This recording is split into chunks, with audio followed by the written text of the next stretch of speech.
Wars happen all around the world, not even in war zones, but everywhere. Even in the United States, there are places that I would consider almost a war zone.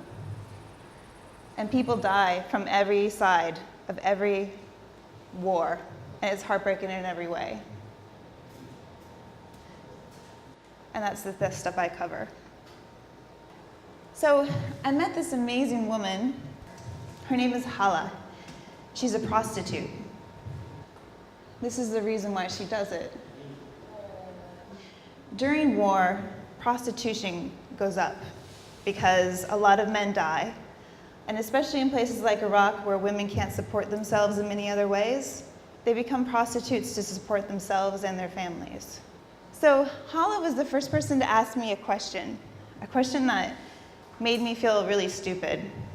She asked me, so you Americans, you came here to Iraq and you keep talking about this word democracy. What does that mean?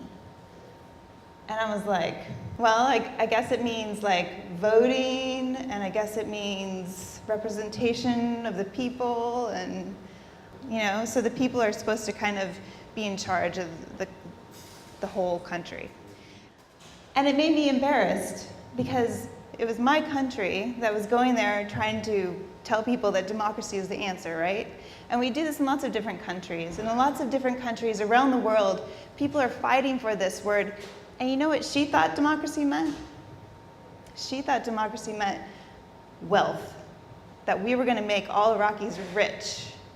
I kind of want you to think about what you guys think that word means yourself, or what it means in your own life. Do you think it even exists in the United States? All right, so I'm going to start with a really simple question, and we'll pass around the microphone if you guys are okay with that.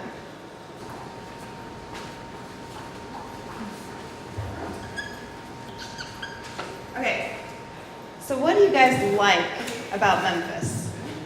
Memphis does have a lot of opportunity to say, like, when you're trying to get out and do something better for yourself, you'll have that opportunity because there's a lot of places out here that want to see you be better. In the most case, the reason why I'm here because I'm in the gang, and I recently joined the gang like a year ago.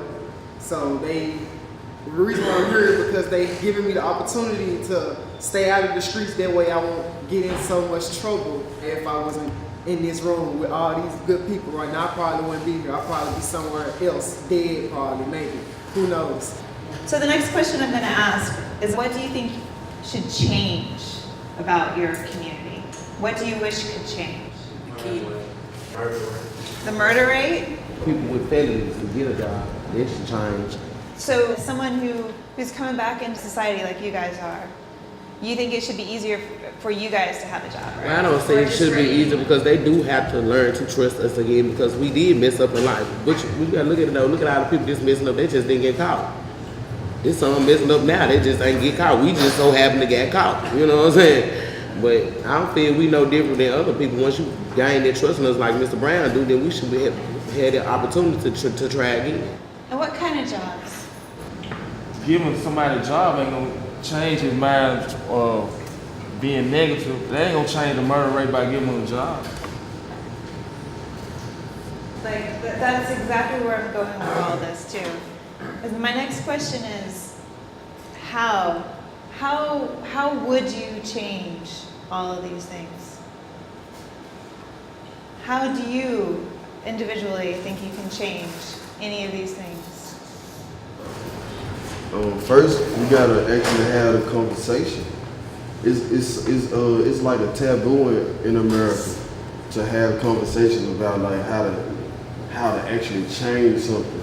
And then when they do have those type of conversations, half the people have money and power, and the other half don't have as much.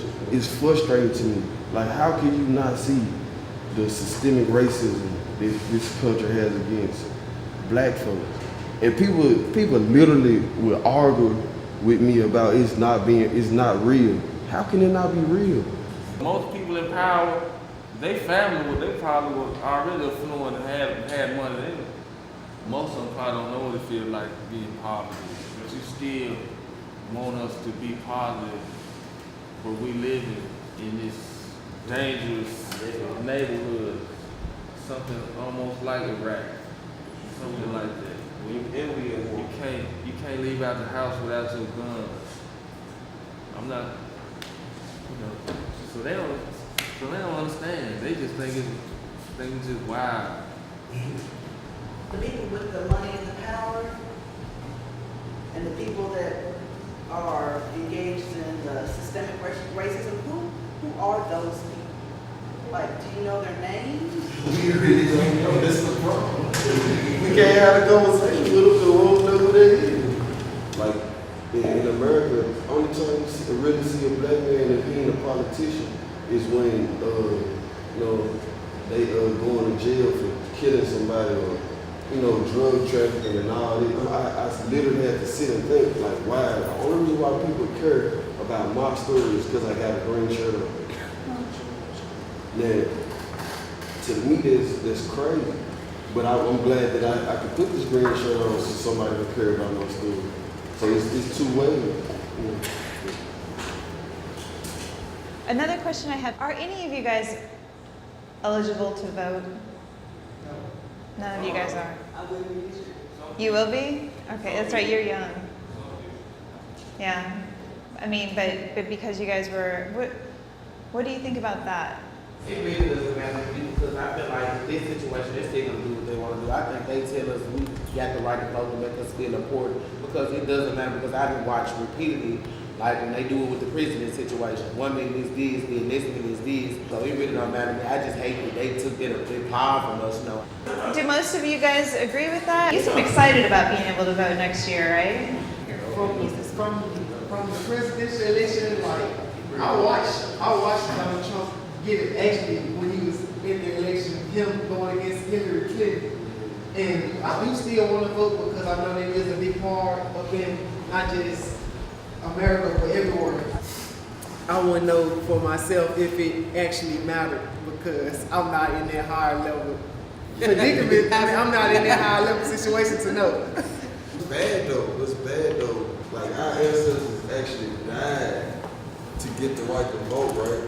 But then, with the presidential election, it was like it really didn't matter. Because I'm still trying to figure out what is an electoral college vote? What is that? I don't know what that is. Hillary Clinton won, but Donald Trump had more electoral college votes. So you telling me that the electoral college vote is more important than the people's vote? Yeah. So if that's the case, why did my ancestors die? Why did my ancestors die to get us a vote if that was what don't matter in the end? That's what I'm trying to figure out. So I don't know if my vote will count anyway. Because they died for something that in 2018 don't even matter.